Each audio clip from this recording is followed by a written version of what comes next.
if you have a picture of you, and even if they redo like using AI and put a different body on you, that's still your copyrighted image. Even if it's just like Yes. in your bedroom and they put a different actually Right. person, that's still your copyrighted image. You can still get that Yeah. taken down. So I've wondered, because for us, like legally, we are able, our DMCA service is able to have images removed, even if it's got a fake face on it and it's my body or whatever. Like they are able to do that. They are able to get pictures of my cat removed. But what is the act from social media platforms? Mhm. But what is the actual laws here? Like, what is out there to protect people Yeah, in terms of this, these images? this is a good topic. So it's a little bit of a blurry line. So we talked about copyright law is the obvious one, right? If somebody takes Right.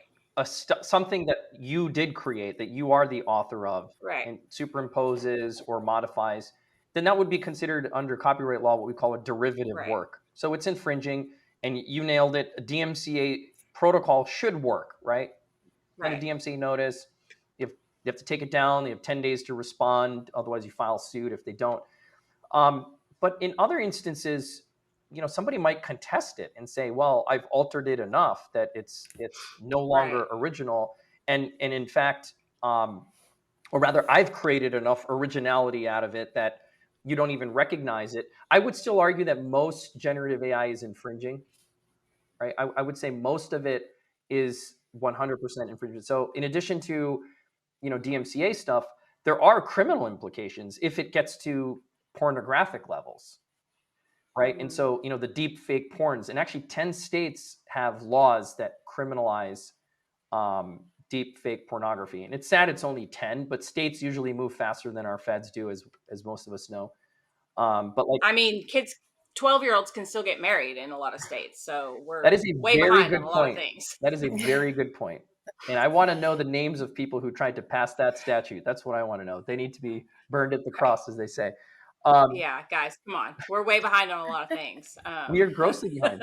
But surprisingly, Georgia, Hawaii, Texas, Virginia um, are four that come off the top of my tip of my tongue that have non-consensual Uh-huh. deep fake porn statutes. So it criminalizes it. But for average Right. people, the truth of the matter is law enforcement doesn't do anything about it.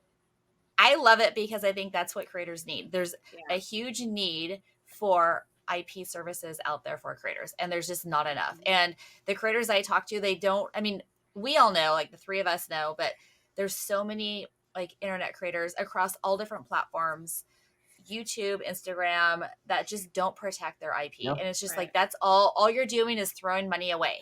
Well, Just throwing it away. we've had quite a few recent inquiries, and I'm helping two creators right now who are dealing with like Netflix. And Netflix may not be the bad actor, but these indie publication companies, the indie producers that sell to them and license their content, may have Uh-huh. taken stuff from their YouTube or Instagram page, and then it goes on some blockbuster Netflix special, and our guys get paid zero for that.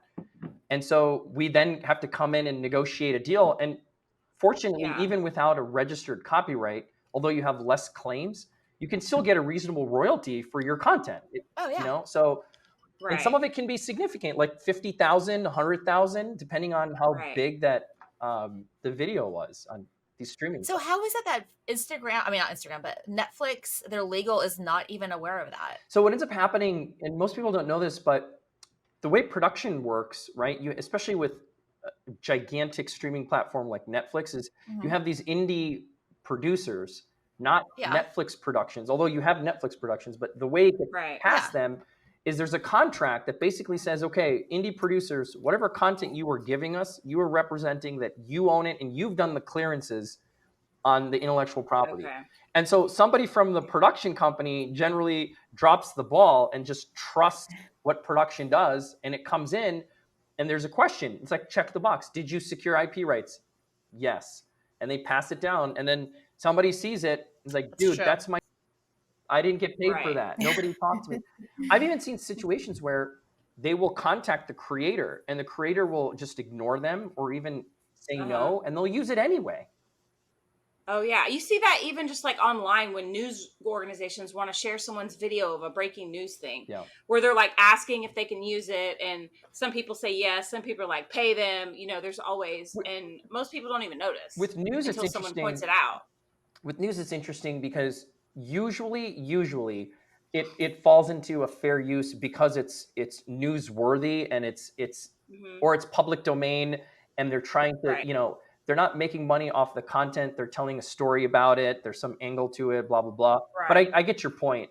um, Well, if you're using videos, like if you're say sharing a tweet and embedding it or something, that protects you as right because you're giving them credit for their work, right? Or no? well, that's an interesting question. Usually just giving credit is not enough. You have to still get Okay, permission from the rights holder.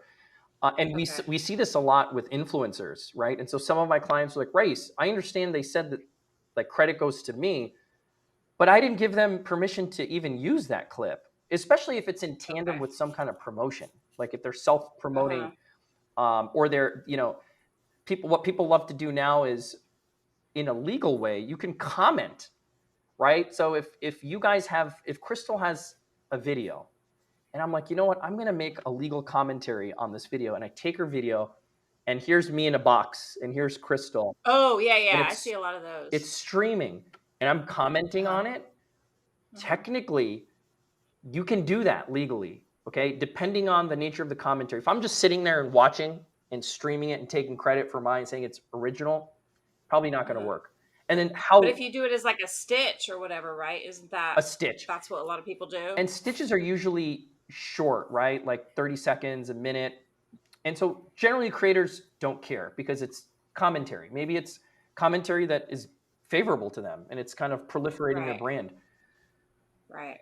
But there's a blurry line there. And so satire, commentary, public comments on other people's content, that stuff's usually not going to be infringement, right? But going back to deep fakes and revenge porn, one of you asked, I forget who it was, about your remedies, like what other things Oh we yeah. can do about it. Defamation is actually an angle. I mean, if somebody's portraying themselves to be you or saying that this is, Crystal, and, Hmm. I know it is, check out her content here. In addition to all the IP related issues, you could probably sue somebody who's publishing deep fakes for defamation, and that would Interesting. get you But damages. I you would have think so too, because if that's something like if they're taking my image or they're creating like a clone, right? An AI clone. And then my new AI clone's now doing type of content that I don't do and I don't right, approve of. right, Now that would be damaging to my brand. I mean, huge right. damages, right? Yeah, and there's in the same within the same category of sort of reputational harm, we have a claim called like trade libel, or at the federal level, it's called the Lanham Act, and that protects brands like business brands from confusion. So people being confused that Hmm. you're associated with this particular person's association of you with their product or service, like what you were saying about the CBD gummies or whatever it was. That Mhm. it's Yeah. like you have nothing to do with that. That tarnishes your brand, Right. borrowing from your Yeah. goodwill. Um, you know, And they've portrayed her in content that she does not do that's right. repeatedly That's right. Yeah. But the problem with that is that going after that is just like insanely hard. And I think because we've it's a talked scam about in the this. first place, right? Yeah. Yeah. Right. Yeah. It's It's not not like it's even a a real real, it's not company. even real. You know, Yeah. That's even crazier because it's not even a real company that's doing it. It's all just a scam at every turn. yeah. And Everything it's even about it. hard. Like if I go in and I can see like, okay, this is where like I can see the name of the ad, like or who's Hmm. posting it in on Facebook, and I can go into the ad library because you can go into Facebook's or Meta's ad library and you can start searching. But it's like, and we've talked about this Race before because you were the one that brought it up, like how they use this IP redirect a lot of times, where you hit the link and then it will basically read like, oh, you're Meta or you're somebody like we don't recognize this IP, so we'll let you in. Yep. So sometimes they won't let other people in, and it's just it's a huge ordeal, like huge scam ordeal. Yeah. Yeah. And I know we're kind of talking about AI, but again, an issue that we see all the time is just using, if you film with people, right? Let's say you're OnlyFans creator and then you broke up with your ex and you were a little fast and loose with any control mechanisms that you had. Fast and loose is probably not the greatest word to use in that context. All right, we might have to cut that out. We might get shadow banned on Yeah. YouTube. It's a phrase we all know what I meant, but they're a little fast and loose with how they do engage in their business of content creation, Yeah. right?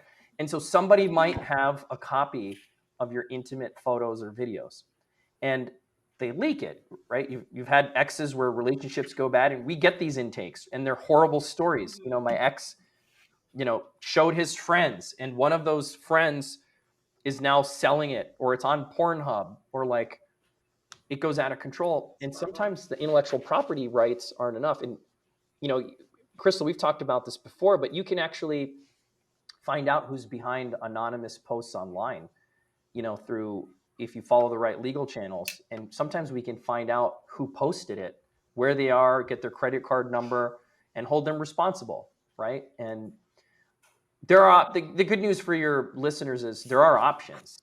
It's not easy, but there's recourse for you if that happens to you.